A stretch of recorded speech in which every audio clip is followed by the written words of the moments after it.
Bonjour à tous, c'est Dr Audrey Moncamouton et bienvenue sur ma chaîne. Alors aujourd'hui, je vais faire une constatation qui va vous surprendre. Savez-vous que trop ronfler peut tuer? Absolument. Si vous ronflez trop là, je parle des gros ronfleurs. Les gens qui ronflent et puis les murs tremblent. Les gens qui ronflent et puis ça provoque les séparations de chambres. C'est de ce type de ronfleur que je parle. Si vous êtes dans ce cas, vraiment, suivez cette vidéo attentivement. Si vous connaissez quelqu'un qui ronfle avec une telle intensité, il faut la lui partager. Taguez-la rapidement là tout de suite.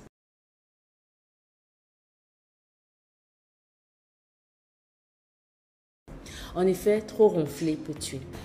Les personnes à risque de ce genre de problème sont les personnes obèses, ce sont les personnes âgées, les femmes enceintes et les personnes qui ont des malformations, notamment les enfants qui ont des malformations ORL à type de grosse amygdale par exemple. Voilà. Donc il faut savoir qu'ils sont les hommes qui sont les plus affectés par rapport aux femmes.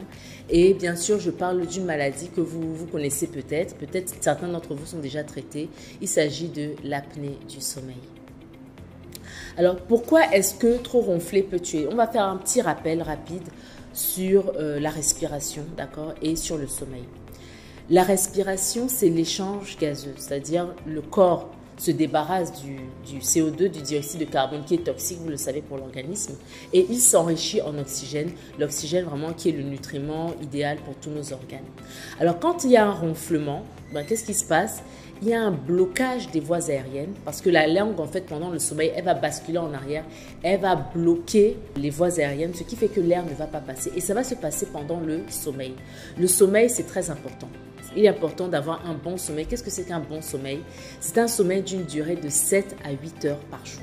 Idéalement, c'est ça, c'est ce qu'on appelle un sommeil réparateur. Parce que quand vous dormez, vous allez consolider votre mémoire, vous allez récupérer sur le plan physique et puis il y aura un bon stockage des hormones. Donc, bien dormir, c'est très important pour la santé. Donc, vous comprenez que quelqu'un qui ronfle beaucoup aura tendance en fait à ce que sa langue bascule en arrière, bloque les voies aériennes. Et ce qui se passe généralement, c'est que tout à coup, il s'arrête de respirer. Et c'est ça qui inquiète le conjoint, parce que ce sont les conjoints généralement qui font le constat. Les personnes concernées, les victimes ou les patients, eux-mêmes ne sont pas conscients de ce qui se passe. La personne va vous dire, voilà, mon mari, ma femme ronfle, et c'est un ronflement qui m'empêche moi-même de dormir. Et tout à coup, il s'arrête de respirer. Je n'entends plus rien. Et après, le ronflement reprend. Si telle est votre situation, si vous connaissez quelqu'un vraiment, il faut rapidement consulter. Il fait ce qu'on appelle de l'apnée. Il y a une diminution de l'oxygène à l'intérieur de son corps et cela peut avoir des complications graves. Nous en parlerons à la prochaine vidéo. En attendant, gardez vos cœurs plus que toute autre chose et je vous dis à bientôt.